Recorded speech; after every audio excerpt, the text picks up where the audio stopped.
हमने ईरान ने साफ तरीके से मना कर दिया जी, आर्जी जंग बंद करने से उसने इनकार कर दिया। अब ट्रंप साहब क्या करेंगे कुछ नहीं समझ आ रहा। ट्रंप साहब तो मुसलसल कह रहे हैं और नितिन याहू ने कह दिया कि ईरान और अमेरिका की जंग है, इससे मेरा कुछ लेना देना नहीं है। नितिन याहू की वजह से ट्रंप साहब ने ये सारी अपनी स्टेटमेंट चेंज करते रहे और ये सब कुछ अभी कुछ शाम कुछ अपना मजाक बनाया पूरा उन्होंने मीडिया के ऊपर, और लोगों ने कितने मजाक बनाए, लोगों ने कैसी एआई से उनकी वीडियो बना बना के डाली और कितना वो एक समझे एक मजाक का एक वो बन गए, निशाना बने लोगों की, इस वजह से कि उनके बयानात एक जैसे थे ही नहीं।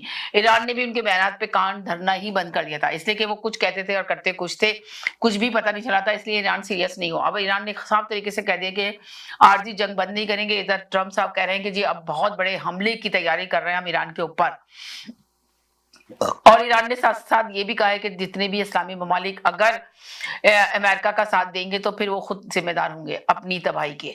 तो अब देखें ईरान तो इतना मजबूती के साथ खड़ा हो रहा है और ईरान को कोई डर और खौफ नहीं है, इसलिए कि अमेरिका ने कोशिश की रेजिम चेंज करने की, मगर रेजिम चेंज ना कर पाया और फिर इसके बाद उसने तबाही के जितने भी मोहरे थे सब आजमा लिए, मगर कुछ भी नहीं कर पाया। ईरान मजबूती से खड़ा रहा, अभी भी मजबूती से खड़ा है, मगर अभी भी हम ये कहेंगे, ये नहीं कहेंगे कि ईरान छोटा मुल्क है, ईरान अभी भी पावरफुल और बड़ा मुल्क है।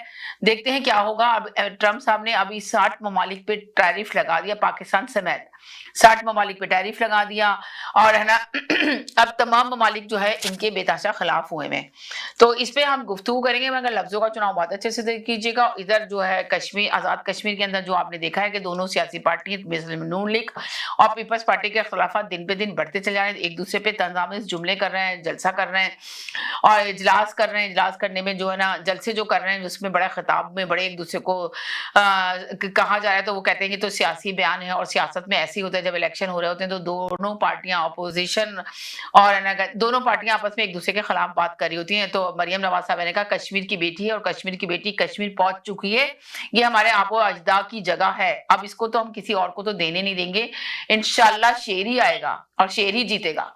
तो बड़े दावे कर रही हैं वो शेर जीतेगा, और उन्होंने कहा कि कश्मीर में हम हॉस्पिटल बनाएंगे, हम सड़कें बनाएंगे, कश्मीर में हम पता नहीं स्कूल बनाएंगे, और कश्मीर की आवाम को हम इस तरह रोने नहीं देंगे, और बिलावल पीपल्स पार्टी किसी सूरत भी कश्मीर में अपना झंडा नहीं गाड़ सकती। देखें बड़ी बड़ी बातें हैं, अब ये देखते हैं क्या होगा क्या नहीं होगा। इधर पीटीआई तहरीक इंसाफ जो है वो सुहेल आफरीदी ने कहा 5 अगस्त को जो हम जलसा करने जा रहे हैं वो हम समझ ले, जो हम जलसा करेंगे वो एक तरह से फाइनल जलसा होगा, और हम जो है ना इसमें कुछ क्या कहते हैं ना जो भी हमारे फैसले हैं, और है ना कहना चाहिए कि उन्होंने ये बड़ा दावा किया है कि ये ऐसा जलसा होगा कि बिल्कुल समझे इसके अंदर फैसला किया जाएगा, फैसला कुन जलसा करेंगे हम।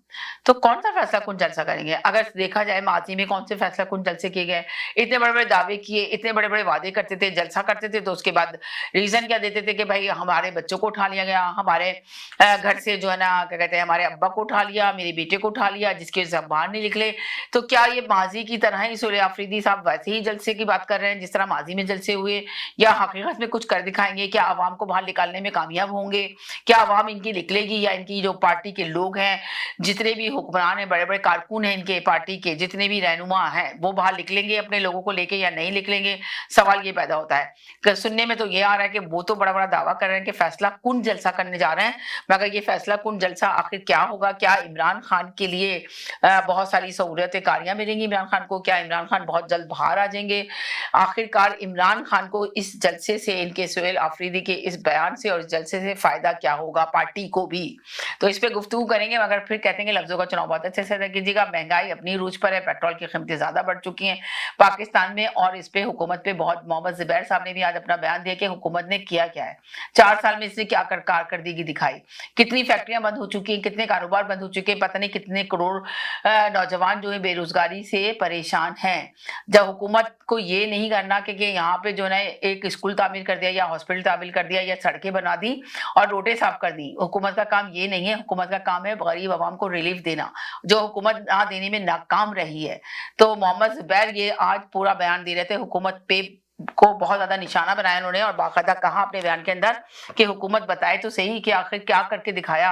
आज तो लोग चीख रहे हैं रोटी के लिए, आज तो लोग जीने के लिए दुआएं मांगते हैं कि हम जी लें किसी तरह, किस तरह जिएंगे, हमारे पास तो खाने को नहीं है, हम बच्चों को क्या क्या खिलाएंगे। इस तरह की चीख पुकार मची हुई है पाकिस्तान के अंदर। तो अब आप बताइए कि आप क्या कहेंगे इसके अंदर। जी जैदी भाई, हेलो अस्सलाम वालेकुम, क्या हाल है आपके, कैसे हैं सर, क्या कहेंगे? वालेकुम सलाम। जी आपके देखने और सुनने वालों को भी मेरा सलाम। जी